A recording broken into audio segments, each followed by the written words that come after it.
It is very well to say that very dissimilar looking structures evolve from common ancestral design.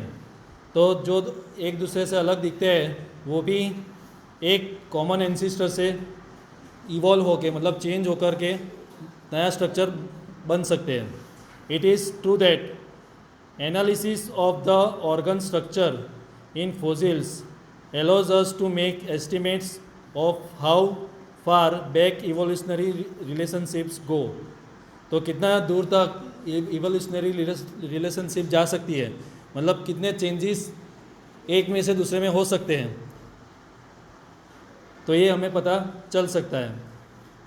But those are guesses about what happen in history. मतलब history में क्या हुआ वो एक guess भी हो सकता है, सच बात नहीं भी हो सकती है. Are there any current examples of such process? The wild cabbage plant is good example. Humans have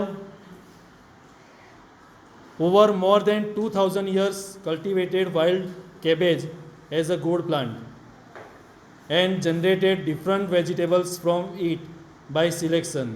तो wild cabbage में से अलग अलग vegetables humans ने बनाए. This is of course artificial selection. Artificial selection मतलब जो ह्यूमन बीइंग ने किया है उसके लिए आर्टिफिशियल सिलेक्शन, मतलब एक कैबेज में से अलग अलग टाइप के वेजिटेबल्स क्रिएट किए rather than natural selection. So some farmers have wanted to select for very short distances between leaves and have bred the cabbage we eat.